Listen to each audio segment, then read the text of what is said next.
Bienvenue à tous sur Afrique Sport pour la matinale du lundi 24 avril 2023 que nous débutons avec l'Algérie. La marque allemande de vêtements et d'équipements sportifs Adidas se prépare cette semaine à une étape importante concernant son avenir avec la Fédération algérienne de football FAF. En effet, une délégation de responsables d'Adidas devrait arriver mercredi en Algérie, selon ce qui a été révélé par le journal El Moutarif via son compte officiel sur Twitter. La même source a confirmé dans une information qu'elle qualifie d'exclusive dans le même tweet que des responsables d'Adidas viendront en Algérie afin de signer le nouveau contrat avec la FAF. La source précitée n'a pas mentionné d'autres détails concernant le renouvellement par la marque allemande de son contrat avec l'instance de Jaïd Zefizef pour le sponsoring de l'équipe nationale d'Algérie dans toutes ses catégories de vêtements et d'équipements. Il est à rappeler qu'en décembre dernier, la Fédération algérienne de football FAF avait annoncé dans un communiqué sur son site officiel avoir trouvé un accord avec la même marque. La FAF avait confirmé à l'époque dans le même communiqué qu'il signerait son nouveau contrat avec Adidas début 2023 et qu'il serait prolongé de 4 années supplémentaires.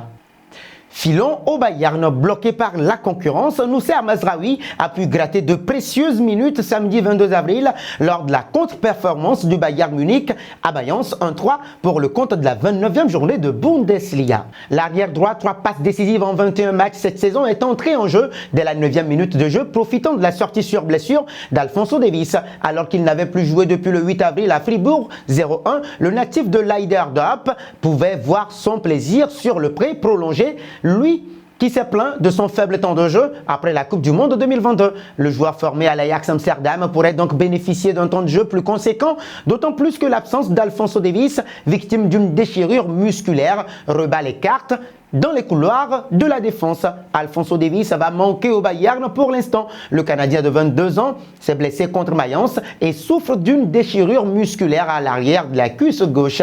C'est ce qu'ont révélé les examens médicaux, a communiqué le record Meister avant l'annonce du forfait de l'arrière canadien pour le reste de la saison. Nous voici arrivés à l'instant quiz avec 3 indices pour connaître notre joueur mystère du jour.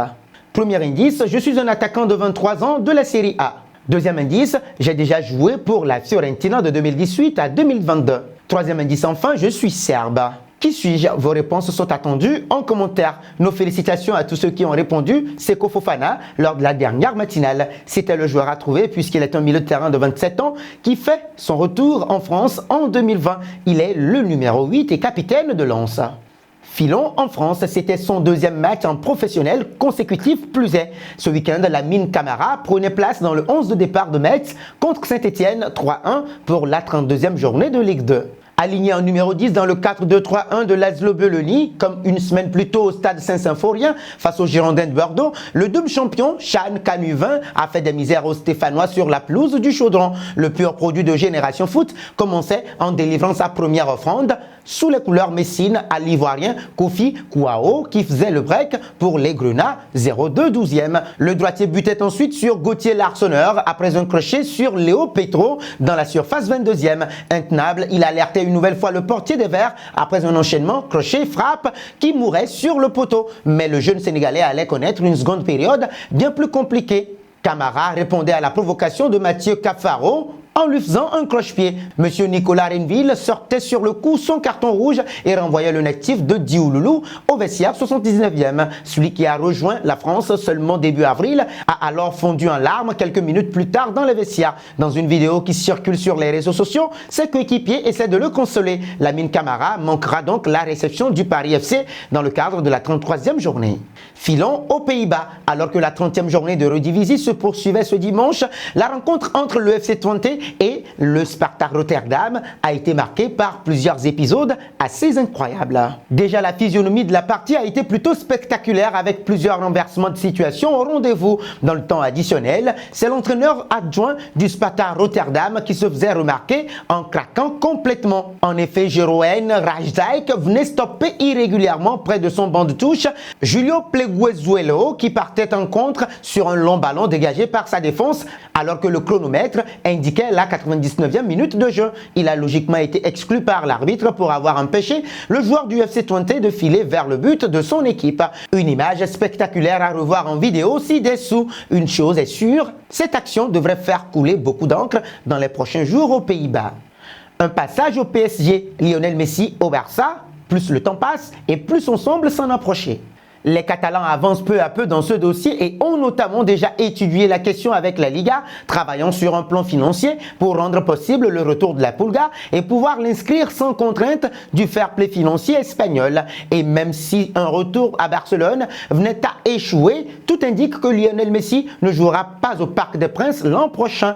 Et si beaucoup de fans du leader de la Ligue 1 française sont plutôt partisans d'un départ, n'étant pas totalement satisfaits des prestations de l'Argentin champion du monde avec l'Argentine, Kylian Mbappé, lui, a un avis différent. Selon Mundo Deportivo, le Bondinois souhaite que Messi rempile à Paris. Il souhaiterait ainsi convaincre le numéro 30 de rester, affirmant que les deux hommes ont encore beaucoup à faire à Paris. Il faut dire que depuis l'arrivée de Messi en terre parisienne, il a distribué 19 passes décisives aux Français qui lui a offert 11 passes de but. Les deux hommes s'entendent bien sur le terrain et en dehors, et pour Kylian Mbappé, une année de plus de Messi à Paris serait à la fois positive pour les deux stars, mais surtout pour le club.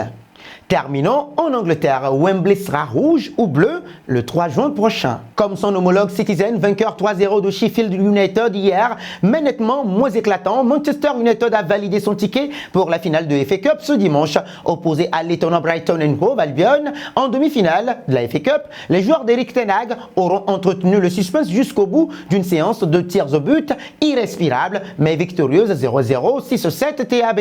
Déterminant pendant la rencontre, David De Gea aura maintenu son équipe à flot jusqu'à cette séance de tirs au but, réalisant plusieurs arrêts spectaculaires, comme sur une frappe de l'Équatorien Julio Enciso, 55e, ou de March, 82e. Il aura finalement fallu une tentative manquée de Solly March pour permettre aux Red Devils de Manchester United de rallier la dernière marche de la compétition, 5 ans après leur dernière finale disputée et perdue face à Chelsea 1-0. Le rendez-vous est pris le 3 juin prochain à Wembley dans un derby qui s'annonce volcanique.